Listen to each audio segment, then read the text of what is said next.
Welcome back to the Industrial IoT Spotlight podcast. I'm your host, Eric Walenza, CEO of AGP, your analyst for tracking and understanding enterprise technology trends. Our guest today is Zohar Bronfman, CEO and co-founder of Pecan. Pecan is a predictive analytics platform that leverages predictive GenAI to remove barriers to AI adoption, making predictive modeling accessible to all data and business teams. In this talk, we explored the integration of predictive analytics algorithms using machine learning with generative AI algorithms built on deep neural networks. In particular, we discussed the role of GenAI in acting as a specialized co-pilot to automate and accelerate the process of building predictive algorithms. Pecan is built on the premise that all companies will need to develop the capability to predict the future in many areas of their business in order to remain competitive. This capability has now become viable as computing advances dramatically reduce the cost of predictive analytics. Zohar also shared his experience working with different customer organization structures and his playbook for evaluating the AI payback period and deciding how long to invest in iteration before evaluating whether deployment will deliver results. If you find these conversations valuable, please leave us a comment and a 5-star review. And if you'd like to share your company's story or recommend a speaker, you can email us at team@asiagrowthpartners.com. Finally, if you'd like to discuss technology, innovation, and growth challenges in Asia, please email me directly at erik.walenza@asiagrowthpartners.com. Thank you.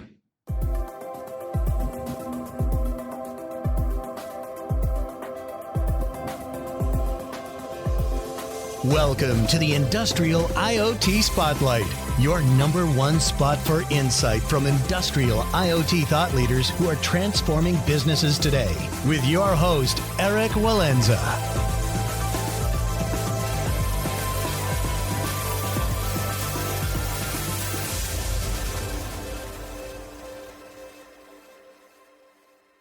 Zohar, thanks for joining me on the podcast today. My pleasure, Eric. Good to be here. Yeah, this is going to be an interesting one. I've been covering this topic from a few different perspectives, but not really yet from predictive analytics. So looking forward to understanding what you're doing there. But before we get into it, I'd love to understand your background a bit. You're the first person, I believe, that I've had on the podcast who has 2 PhDs, one in computational cognitive neuroscience and the other in history and philosophy of science and technology. So what's the story there? You did that just so that your mother could brag, or how did you end up with dual PhDs?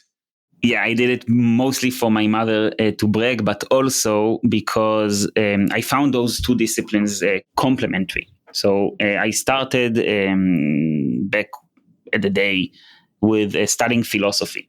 I fell in love with philosophy. I thought it was extremely interesting and broadening the horizon.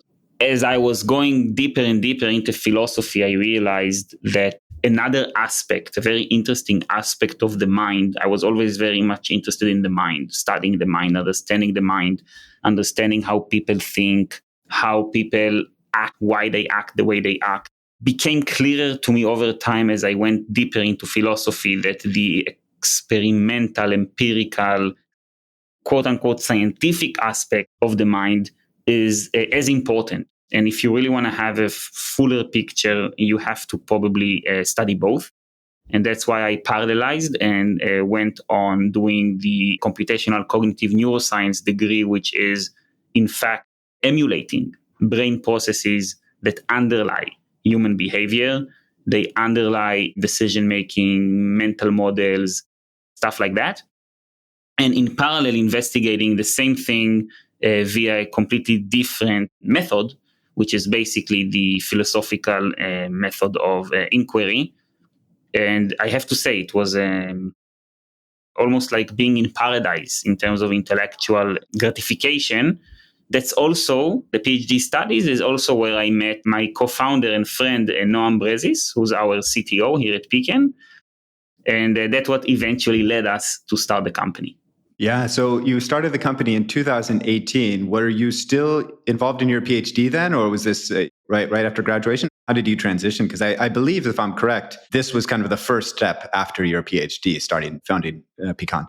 Yeah, indeed, Eric. So we started Pecan back to back with graduation, days apart from formally getting our PhDs.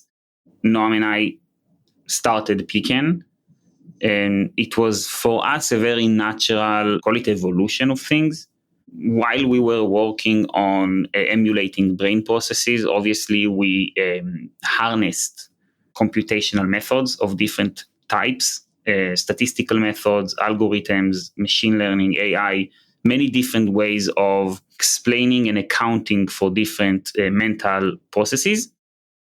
And we fell in love with predictive analytics and machine learning. The concept of taking historical data of things that happened, being able to run algorithms that identify hidden patterns, and then project a probability of a future event with a high degree of accuracy is mind-blowing when you think about it.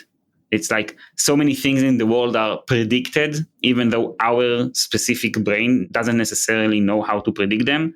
And the fact that the machine learning algorithms are able to do so in areas where our brain falls short, just first time we saw this to work gave us the goosebumps. Like, oh my God, you can actually predict the future. And then very naturally, a little bit like a child, we naively asked ourselves, why aren't every company on the face of the planet is just constantly predicting everything about the future? It goes without saying, if you run a business and you know what's going to happen, you can just a better business. And in fact, we know, the greatest, biggest, best companies on the planet are companies that have in their core processes machine learning and predictive analytics. It's not a secret. You can think of the giants of Google and Facebook, and you can think of the most successful tech companies of the last decade, like Uber or Spotify or whatnot. All of them, at the heart of the story, is a smart way of leveraging and using those predictions. So we asked ourselves, how is it no one or very few businesses are actually doing it? What's the gap here? And then we embarked on a mission of understanding first and foremost, what's wrong? Why aren't everyone doing it? And we came to the realization that there are several different aspects that prevent companies from adopting machine learning in a meaningful way. And it's very interesting. Those aspects are somewhat independent. So you can think of it as the perfect storm in a negative way, just a perfect storm that prevents like a significant barrier to entry for these companies. And we decided that we are going on a very ambitious mission of addressing those barriers via technology. And we are going to build a platform, we are going to build a technology that helps companies overcome these barriers to entry and adopt real, full-blown predictive machine learning so that they can improve their business. In our vision, companies should just run their business via the predictive lens. So I'm really interested in hearing your analysis on what those barriers are, because some of the companies that you mentioned, I would consider to be almost single product companies that interact, their product is kind of a digital solution. So if we think about Google or Uber, I mean, Google has multiple products, but really it has one major product or a couple major products. And then I'm working, for example, with chemical companies and components manufacturers and companies that have a lot of different products that often don't collect data by default. The data that they have often is somehow attached to a facility, to an operating facility, and then requires also kind of real-time maybe results, or at least maybe it doesn't require it, but there's a lot more value in real time than in kind of longer term trend analysis. So what are those challenges that you saw? And maybe you can help to illustrate, what are the challenges that a platform or a technology company might have? And then what are the challenges that a traditional or kind of a manufacturing company or some other traditional industry company might have? So I'll start by saying what are the general challenges that probably 95% of companies face. And then I'll double click on the more traditional physical goods or like physical goods types of companies. The general challenges usually, first and foremost, challenges that relate to human capital. It turns out that the type of individuals that are able to do both the technical work of building AI or machine learning or predictive models. These are in many cases synonyms. The type of people that can build these models and make them work in a real business context and can help the business use them in a meaningful way is a very small subset of individuals. So to begin with, you have relatively very few data scientists out there. Data scientist is the technical term for people who know how to build predictive models. Funny anecdote, the vast majority of data scientists and AI professionals actually work for Google, Facebook, Amazon, and so on and so forth. So when you look at the companies that are not those giants, the availability of human capital that specializes in building those models is just very scarce. And these individuals are very hard to recruit. They will usually prefer working for, as an example, Google. So availability of human capital is one challenge. Then, interestingly enough, there's also a challenge of business implementation. And that's something that people sometimes overlook. They think if they have a good model, they're done. In reality, a good model is a necessary but not sufficient condition to drive business value. You can predict something in a very accurate manner, but if you don't act in the right way according to this prediction, in a way that optimizes a specific KPI, then it just won't matter. I always give this example that I can build a very accurate predictive model that will tell you which of your customers is going to churn. But if the model captures only individuals who have already made their mind and they're going to churn regardless, what good does it make that you know they're going to churn if you can't do anything to retain them?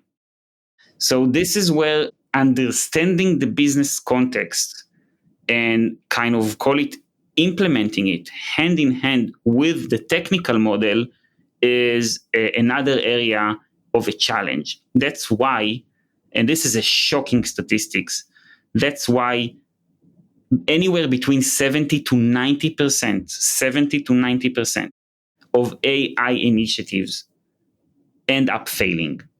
Imagine how much money is going down the drain, and imagine how much potential ROI is being lost because those projects don't get to see the light of day. So these were the realizations in a very generic manner. For the more traditional companies, there are additional challenges that are built on top of those challenges I just mentioned. One of those would be the amount and quality of data. So when you think about traditional companies, manufacturers, sometimes it's retailers, sometimes it's insurance companies. In some cases, they have legacy or historical data that is not in its best state, that is missing, that is fragmented, and sometimes they just don't have data. Everyone are saying garbage in, garbage out, but in reality, there are much that can be done with data challenges, but you have to have the data. That's one thing that AI has proven.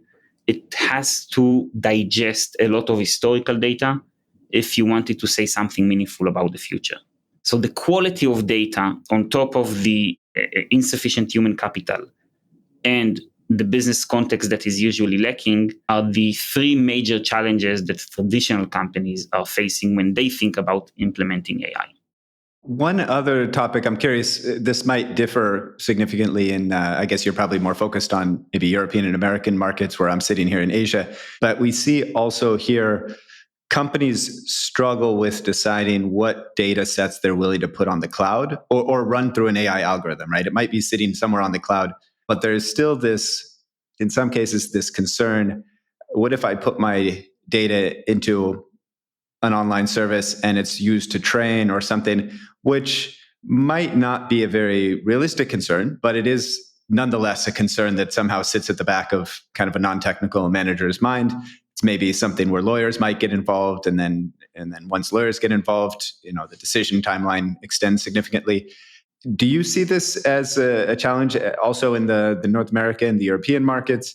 And how do you have those conversations, if you do, when companies have concerns about putting certain data sets into your models?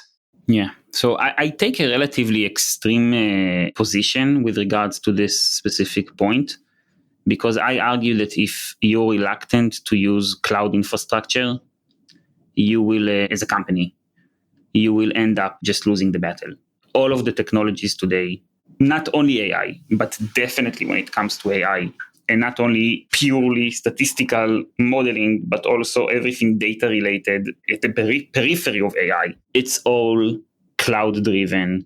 And the pace is just so fast that using on-premise type of technology is just going to be insufficient. And, in a few years, I think it's very short-sighted to not use cloud these days, and just puts the company that chooses to do so at risk. Yes, like you said, we focus mainly on the European and mostly on the North American market.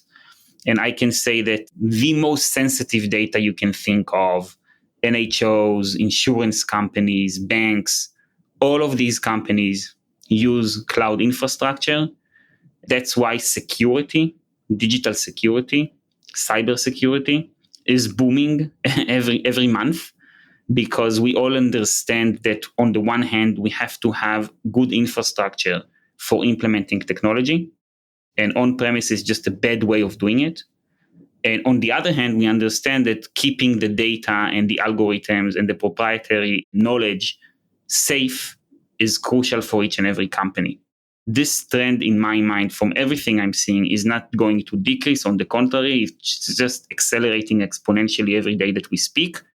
I will say that whenever a company is looking for an AI vendor or a data vendor, they should definitely look out for all the security certifications.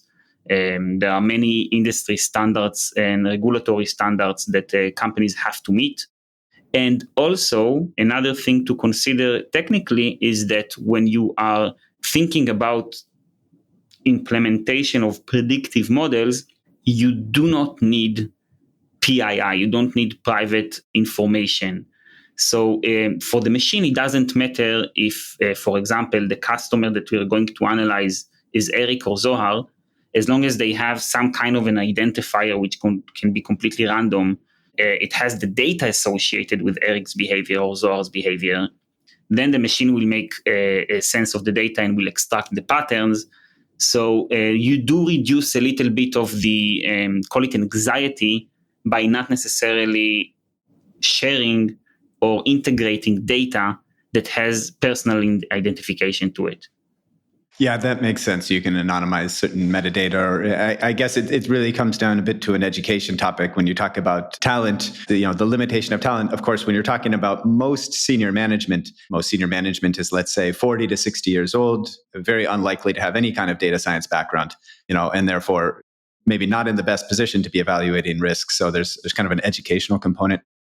So, but coming back to the first challenges that you focused on, I mean, that's really, one is a talent issue. So just very limited supply of data science capability, and that tends to be dominated by the big tech companies. And then there's this kind of, let's say, the cost and the time it takes if you're developing something in-house to get it to a point where you can determine, does this make sense? And so you end up making like expensive bets, basically, whereas you'd prefer to be making inexpensive bets. If you're going to be writing, if you're not sure of what the result is, you're going to be writing 80% of them off because the use case doesn't really make sense. Then you want to be making kind of quick and inexpensive bets and then doubling down. But that's hard to do if you're building up kind of code and doing all this data cleaning and so forth from scratch. So help us understand, what is the process for you? How do you step in and address these two challenges? Yes. So like you mentioned, the payoff from AI projects is usually a very delayed one. You invest a lot upfront by hiring the relevant talent, by investing the manual labor and resources in prepping the data, building the models, testing them, and so on and so forth. Then you deploy the model, you start measuring the success. Usually you have to iterate, and then it becomes an extremely expensive project the outcome of which sometimes can take quarters or even years until you are able to say it's a success or not. And that's why so many projects fail, because people pull the plug earlier because they say, I can't continue investing in that hole. To your question, what we've done is we leverage technology, variety of technological capabilities I will talk about in a minute, to change this curve of payoff and make the modeling process far faster in terms of understanding whether AI can help with the specific use case, yes or no. And in parallel, and very relatedly, we lowered the barrier of proficiency required for using the platform. Instead of requiring experienced data scientists who can write code and understand statistics, we've built the platform in the mind of serving the so-called data analysts, who are individuals that are data savvy, but don't have data science expertise. They know how to do classic data analysis, which is many times referred to as BI. So think about, analyzing historical data, building dashboards and reports. Basically, people who write query, SQL, and people that have some kind of a BI or an analytics platform. It can be company BI platforms like Tableau or Power BI, or other companies who provide basic BI capabilities. Those individuals, they have everything it takes. If you think about it, they know the data, they understand the business, they are eager to do more with their capabilities. But like I mentioned, they don't know data science. They don't have the machine learning expertise. So what we've done, we've built a ton of automation, first and foremost around data preparation, which, like I mentioned, is one of the hardest challenges, especially when it comes to traditional companies. So a lot of automation around data preparation, a lot of simplification, guidance, and sanity checks that help the analysts build the models without knowing in advance what a good model is and how reaching a good model should look like. So it's basically guiding them through the process. And all of that is being kind of packaged in a relatively friendly and simple to use platform. So it's a very bold act of democratizing data science and helping organizations reach conclusions far faster because of the automation. So now you don't have to wait for 6 months until the data is prepared, and then a couple of months until the model is being deployed, and then you check how well it went. You can automate the data preparation and build the model in a couple of weeks, sometimes in a couple of days. You'll get an answer, this is something worth pursuing, investing more in, or let me aim at another direction because here a model is not going to work out. Let me ask a question about your experience working with different customers in terms of how they structure their teams. I guess you have one scenario where there's a CIO office. They have a lot of data analysts. They're more likely to take kind of a top-down, here's our 6 strategic priorities in terms of the big solutions that we might want to address, which might be related to maybe our CRM or some of the big enterprise systems. And then you also have kind of more of a bottom-up approach where you have the different functions, maybe the CFO team, the operations team, the maintenance team. They might also have their own data scientists. They will likely be closer to the business. They'll understand, the pain points of kind of the frontline teams more clearly. And so they'll be more likely to identify potentially smaller, more kind of quick wins because they really understand the business, but they might not have as much scale. So there's this kind of different tracks that a company can take. I know there's no right answer here, but in your experience, do you see one of these strategies tending to work better? Or are there certain circumstances where you would say companies in this situation should probably be taking more of a top-down, choosing a couple big bets? Companies in this situation might want to diversify their bets and take more of a bottom-up ideation approach? Yes, I think it's, first of all, extremely interesting to analyze the market and the landscape based on types of companies and how their data and AI practice is being managed based on their industry and their age, so to speak. I can say, and again, there's everything from everything around, but if we're trying to segment the market, I'd say the traditional companies, the more legacy companies, they have a more historical structure, which is akin to what you mentioned about having a CIO. Usually nowadays, the CIO would usually have someone like a chief data officer or VP AI or something like that.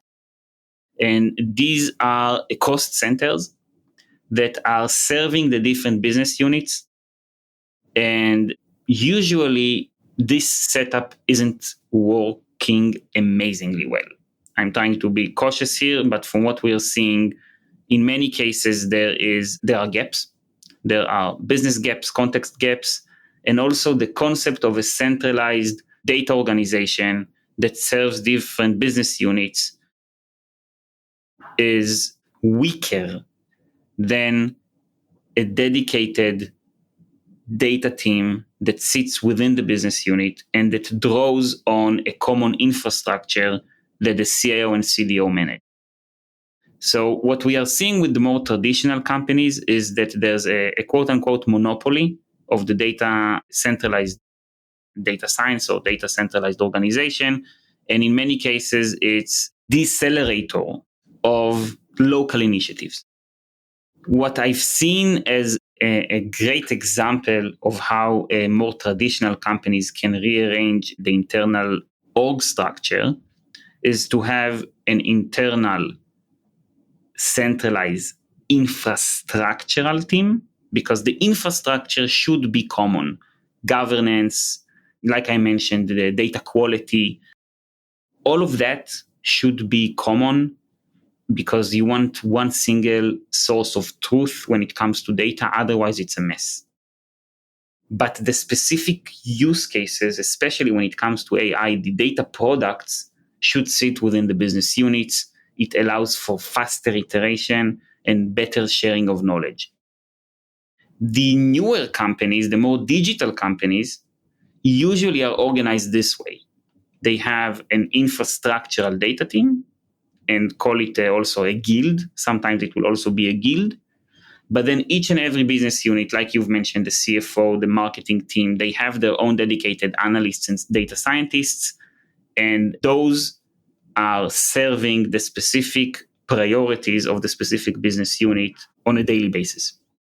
Thank you. That makes sense. Let me ask one more question more around this topic of how companies should be structuring themselves. And then I'd like to move into understanding your technology better. One of the key challenges that you raised earlier is the topic of ROI, right? So these initiatives need to have a payback, but they also require a certain amount of experimentation. And there's a big risk that the experimentation ends too early before you can realize the payback. There's also a risk that the experimentation ends too late and you've sunk too many resources in. And so you have to kind of figure out what's the right level of investment, the right number of iterations and so forth. What is the logic that you would recommend somebody follow when they're trying to determine, we've got this, often you let's say you do a workshop with a company, you come out of this workshop with 80 use cases, right? I mean, it's such a general purpose technology that people come up with a lot of different potential scenarios. You then start to prioritize those.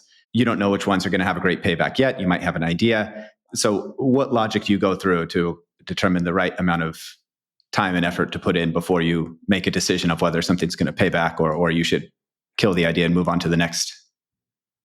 Yeah, there's a whole playbook that we've developed internally here in Pecan based on all of the work our customers been doing, and that we obviously worked with them on prioritizing use cases. It's actually multidimensional.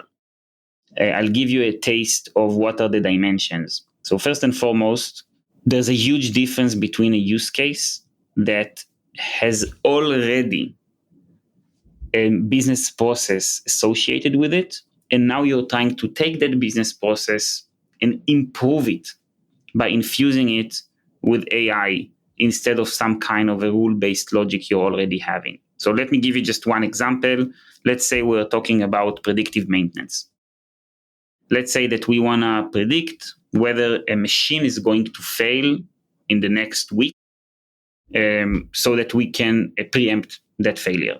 It's a classic use case for predictive analytics.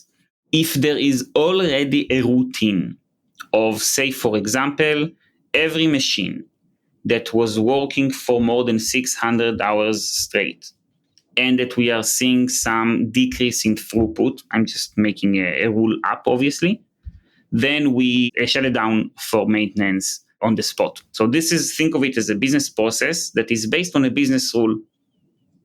Maybe the reason for that business rule is the operator's intuition. Maybe it's based on some simple analytics that was done historically, and people saw that after 600 hours, there's higher likelihood of the machine to fail. If you take this process and the only thing that you change is the brain, so to speak, of the process, right? The logic.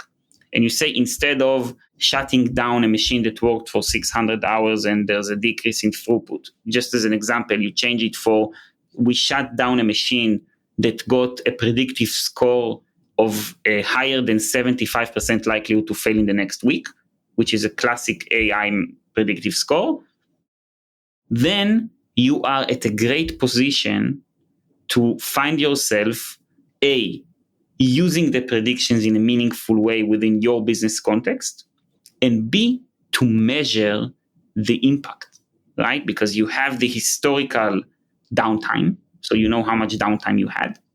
And now you have the new downtime in your test period, where instead of relying on your rule, you're relying on the AI score, and you can just compare. So the ROI is extremely quantifiable. That's one example of a dimension that you have to consider when you're thinking about the ROI from a specific use case. Obviously, another dimension, we mentioned it briefly earlier, is the data dimension. Do you have the data available? Is it something you can use in an ongoing manner? Or does it require, significant heavy duty of extraction that you'll have to go through continuously? So understanding availability of data, quality of data, relevance of the business use case, existing process, tangible, measurable outcomes are just a few examples of the things you have to go through when you are basically prioritizing potential use cases. I also recommend, especially for companies who are trying to adopt AI for the first time, I usually recommend, even I would say strongly recommend, to start with a relatively small, well-defined implementation or project. Just if we take the initial downtime and predictive maintenance example, don't implement on a whole factory or a whole geography, all of them right off the bat.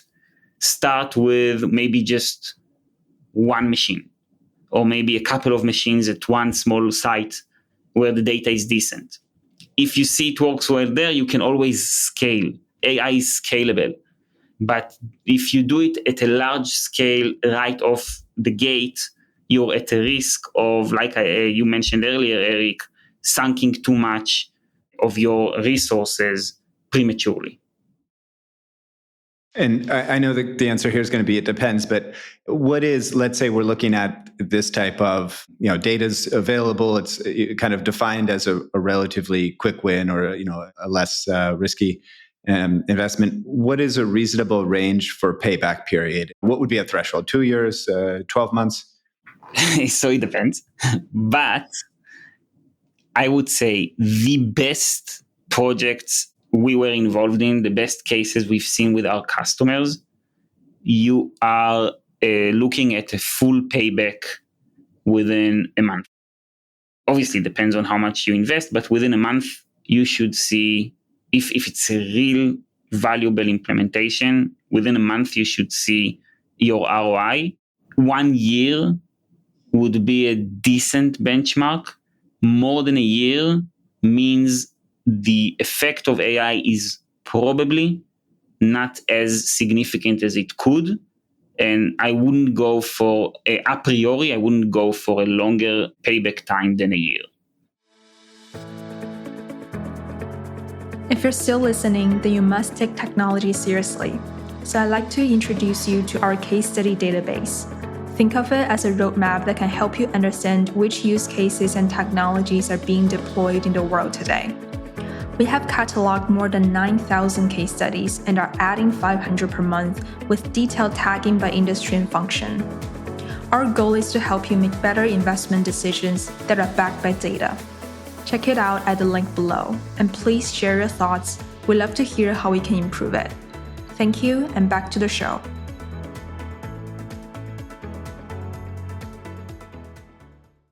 Okay, so coming back to your technology, you launched the company in 2018. I guess the concept of generative AI existed back then, but it hadn't really been widely adopted. So your focus is on predictive AI, but then on your website, you talk quite often around predictive GenAI. I assume that you were working with more machine learning, more kind of, let's say, traditional predictive analytics. How do those two different, I don't know if we call them technologies, but those approaches interact with each other in your system? Machine learning and Gen AI are, let's call it cousins, not even brothers within the AI landscape. So everything is eventually statistical models that extract patterns from data and project it to the future in one way or another. But if you look at the entire landscape of AI, then the classic machine learning algorithms and the generative neural networks are relatively far apart. And in reality, it's almost impossible to generate strong predictions with the large language models or the generative models that are now so popular with the Gen AI revolution. They are not well suited for making transactional or tabular predictions, which is the world of machine learning. Obviously, machine learning is very poor at generating language or video like neural networks and large language models. So what we've done is basically fusing the two technologies into our platform so that together you get an experience or a solution, I should say, that leverages the great aspects of both. At its core, our platform is still a machine learning platform from the sense that it generates tabular transactional predictions like downtime or failure or a conversion of a customer or sales forecast, name it. Every event that has a moment in time and you want to know whether it's going to happen, yes or no, is basically a structure that the machine learning platform supports. So at its core, our platform still does that.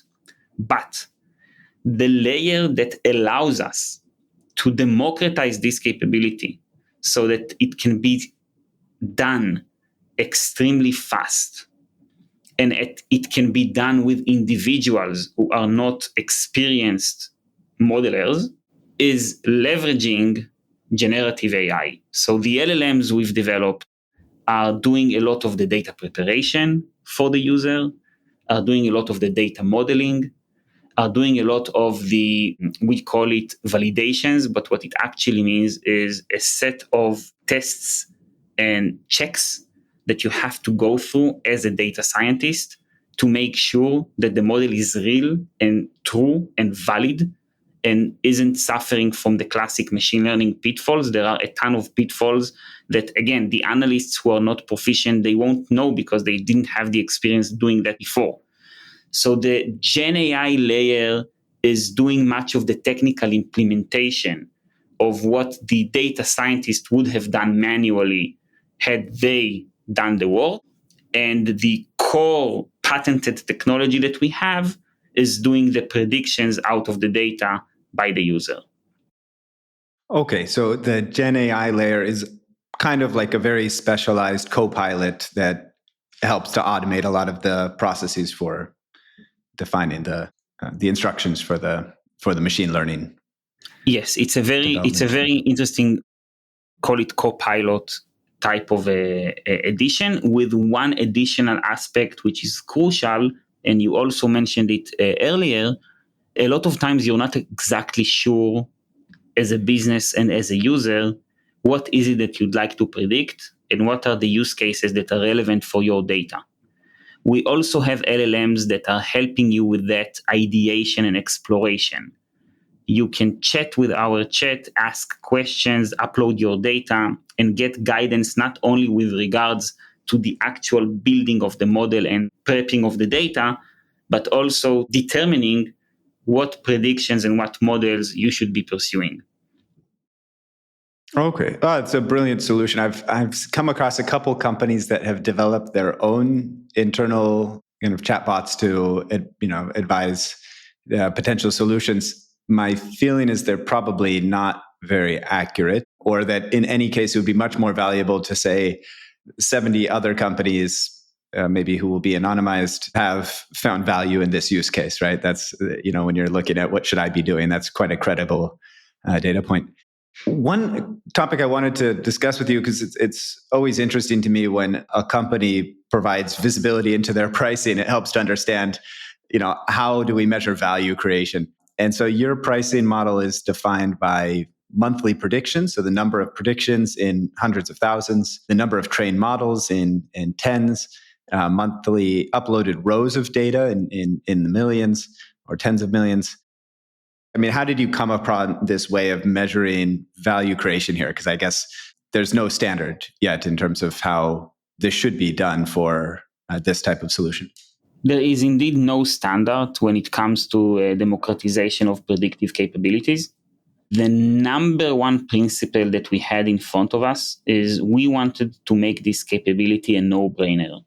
So put aside the way we calculate the pricing, I'll get to it in a minute. But at the bigger picture of things, we charge a ridiculous fraction of, for example, the cost of just one data scientist. Because we wanted to make this a no-brainer decision for companies to say, hey, I'm not going to invest, a couple of millions dollars up front and see all of that potentially go down the drain a year from now. I'm going to invest a very small amount of dollars compared to alternatives for implementing AI and see if it's valuable or not within, like I said, weeks. So that was the number one agenda when we were thinking about our pricing. Now, like you said, it's crucial to correlate pricing to value.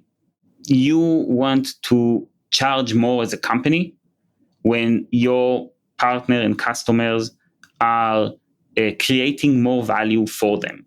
Now, the unit that carries the atoms of value for us is the prediction. If you predict more, it means that you use the brain, so to speak, of the platform more. And that's why that's the core unit of scale for us, amount of predictions. But then obviously, computationally, the more models you build and the more data you crunch, there is a higher infrastructural costs. So put very simply, we are not trying to make money out of amount of models and amount of data crunched. This is basically to cover the computational costs. We are trying to make money out of the predictions because that's where the value for our customers lie. Yeah, I see. Okay. And for the listeners, I mean, this starts at about $1,000 a month, $1,700 a month. And then, of course, there's enterprise.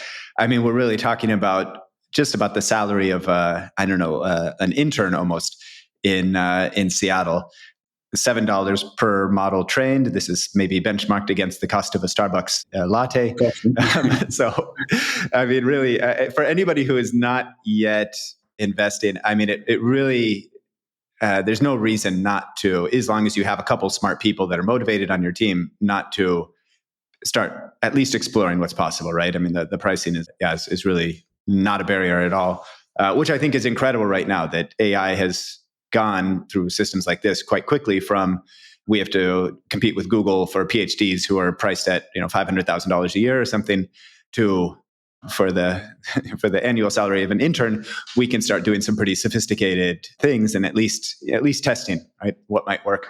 Let me ask you, Zohar, about the future, because I think we're still just at an early stage in terms of the development of this industry. Maybe we can start with the near future. I'm really interested to hear over the next, let's say, 12 months, what is exciting for you? What are you guys rolling out? But then if you also want to share a bit more around maybe the medium to longer term vision that you have for how you see this technology developing and Pecan developing along with it. So for the short term, Eric, I'd say that we are now at a very exciting phase as a company where touch wood, because like you've mentioned, the combination of the technology and the pricing just makes something that was a big pain a no-brainer. All of a sudden, we're just experiencing, I don't want to jinx it, a very good pull from the market. So we are, as a company, extremely focused on just onboarding as many customers as we can and putting that remarkable predictive power in their hands. So from that perspective, it's quite easy. We just need to execute. But as a company, it's extremely exciting times for us. Looking on a broader time horizon, both for us as a company and for the market in general, I would say it's very clear that the way businesses are being run is going to change. That's not, I think, a question. I think everyone agree that that's the case. The question obviously is when. Today, and I share that intuition, I think the classic predictions are that it will take years before the full implementation of AI in its various forms. So it's not that it will happen 2 years from now, but 5, 7, 10 years from now, businesses are going to be operating on their core with data and AI, period. We, as individuals who run companies, work for companies, and are owning specific aspects of the company, we would need to learn how to leverage those capabilities, and we will become operators of technology first and foremost. And we are seeing it already in some areas, and it will just become very abundant. So from that perspective, which I'm very confident about, deriving back to Pecan, which is at the forefront of adopting AI to the masses of small, mid, and large enterprises, I would say that our main vector technologically is constantly simplifying and expediting the implementation of predictive capabilities. When we started 6 years ago, it was a 2-year timeline of a project end to end. And we as a company were able to reduce it to a couple of weeks, a month, maybe 2 months. We can theoretically reduce it even further.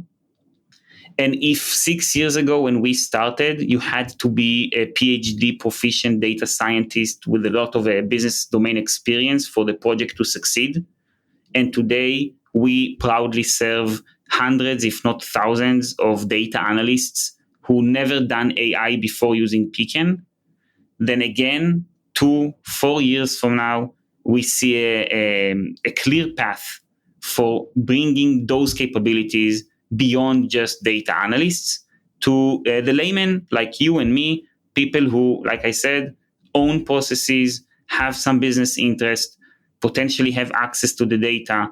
We don't see a reason why those individuals shouldn't or couldn't also run predictions and make business decisions based on what will happen in the future instead of only just their gut feel. Great. Zohan, thank you.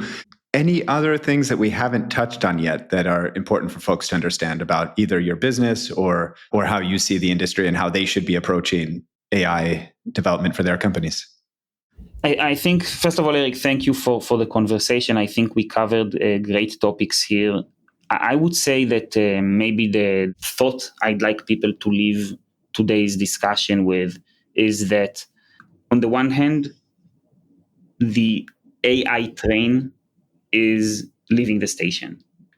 Companies that will fail short of implementing or at least experimenting with AI in the coming years are just going to be irrelevant in the future's business landscape, for sure.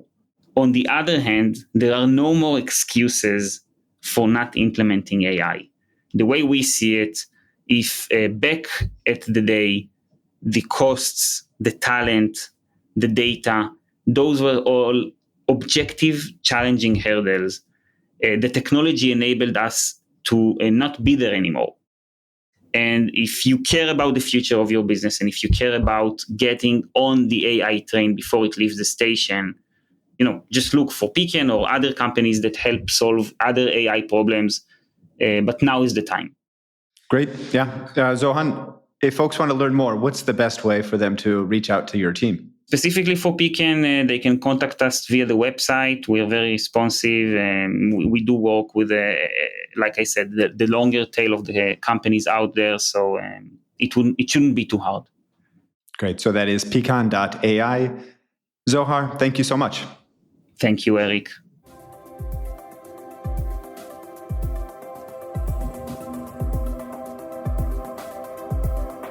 Thanks for tuning in to another edition of the Industrial IoT Spotlight. Don't forget to follow us on Twitter at IoT1HQ and to check out our database of case studies on IoT1.com. If you have unique insight or a project deployment story to share, we'd love to feature you on a future edition. Write us at eric.walenza@iot1.com.